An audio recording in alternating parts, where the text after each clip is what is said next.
Hello guys, pag-usapan lang natin ang breaking news. May pasabog na naman kasi ang balita at exclusive na pinag-uusapan ngayon.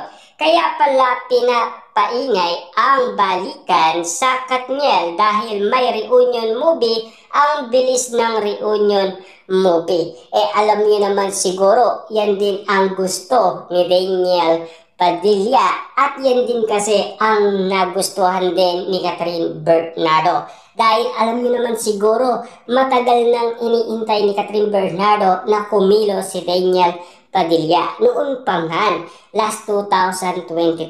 Kaso nga lang kasi, si Daniel Padilla, dinadaan niya kasi sa inom. Kaya nga naman kasi, si Catherine Bernardo ay galit na galit. Kung hindi nga naman kasi nakainom si Daniel Padilla at nagsalita siya ng hindi siya lasing, baka magawa pa siyang patawarin ng pamilyang Bernardo. Kaso nga lang kasi maingay siya dahil nakainom nga naman kasi si Daniel Padilla.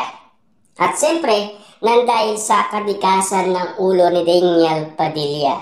Dahil dumagdag ng dumagdag ang mga issue at kaganapan. Lalo pang nag-ingay noong pinag-uusapan si Andrea Brillantes na pumunta sa nasabing studio ni Catherine Bernardo at umamin daw kay Catherine Bernardo. Kaya nga naman kasi palaki ng palaki ang nasabing issue. Pero ngayon, eto na. Pinag-uusapan muli sina Daniel Padilla at Catherine Bernardo sa kanilang pagbabalik. Na alam niyo naman siguro ang mga tao namimiss na sina Daniel Padilla at Catherine Bernardo sa kanilang pagbabalik. Ika nga kasi ng balita, bongga ang nasabing pasabog ng ABS-CBN kapag nagkataong nagsama muli sina Daniel Padilla at Catherine Bernardo. Parang ngayon lang sila nagkakilala at nagkaroon ng love team. Ayon kasi sa iba, 'di ba? Yan kasi ang titignan ng karamihan.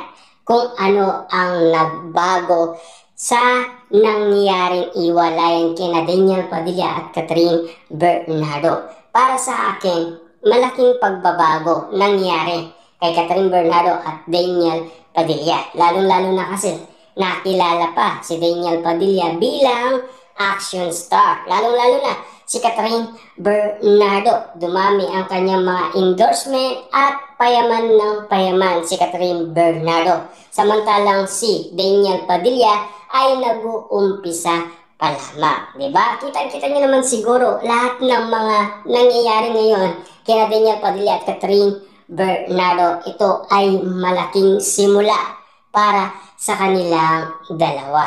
Yan kasi ang ihintayin natin dahil kaabang-abang na ang nasabing movie ni Daniel Padilla at Catherine Bernardo. Na alam niyo naman siguro, super galing nila noong sila ay napapanood pa na umaarte dahil sa kanilang teleserye at movie. Na alam niyo naman siguro, naging patok ang kanilang teleserye kaya umabot sila sa movie. At lalong-lalo na pinag-usapan sina Daniel Padilla at Catherine Bernardo hanggang sa lumaki ng lumaki ang Katniel Fans Club. Kaya nga naman kasi kung mapapansin ninyo, grabe, umiingay nga naman kasi ang mga Katniel fans dahil kina Daniel Padilla at Catherine Bernardo.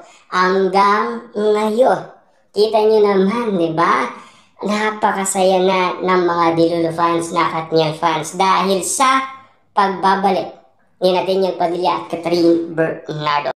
Pero naging masaya din sina Daniel Padilla at Catherine Bernardo sa sitwasyon na sila ay pinag-uusapan muli. Lalo-lalo na kasi naunang nagparamdam si Daniel Padilla bago si Catherine Bernardo na parang silang nag-aabulan sa isa't isa or parang sabik sila sa pagmamahal sa isa't isa na kailangan nilang patunayan sa kanilang mga magulang. Lalo-lalo na kasi si Daniel Padilla kailangan niyang patunayan sa pamilyang Bernardo na mahal niya talaga si Catherine Bernardo at huwag niyang sasaktan. Yan kasi ang mga iniintay natin kina Daniel Padilla at Catherine Bernardo. Yan din kasi ang sinasabi ng iba na sana kapag nagkabalikan sila, umayos daw si Daniel Padilla at huwag nang saktan si Catherine Bernardo.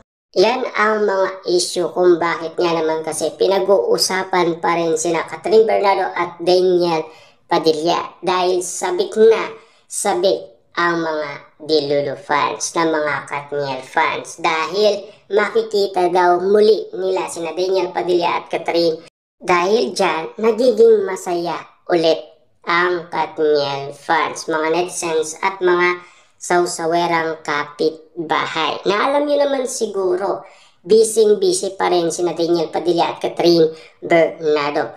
Tama nga ba ang ula ng karamihan last 2023 na publicity lang ang nasabing iwalayan Katniel? Na alam nyo naman siguro, inala kasi nila dahil nawala kaagad ang nasabing movie na The House of Us at hindi gaano kumita ng malaki. Nakipagsabayan kasi ang nasabing movie ng Katniel sa movie ng Kat din. Mas nanalo kasi ang movie ng Kat din at nagpaliwanag naman si Catherine Bernardo na hindi niya gustong matalo si Daniel Padilla. Kaso nga lang kasi super lakas ng Kat din movie.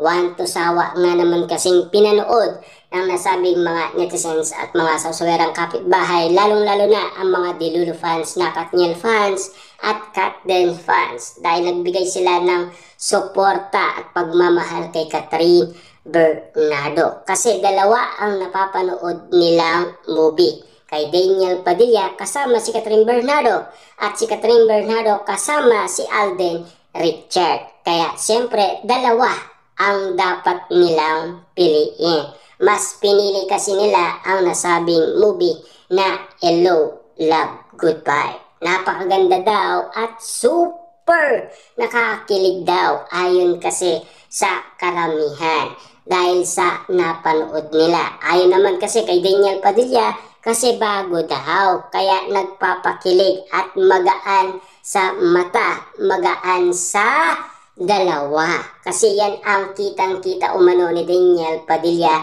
noong sila pa ni Catherine Bernardo ay nagsisimula pa lamang. Yan kasi ang nakita ni Daniel Padilla.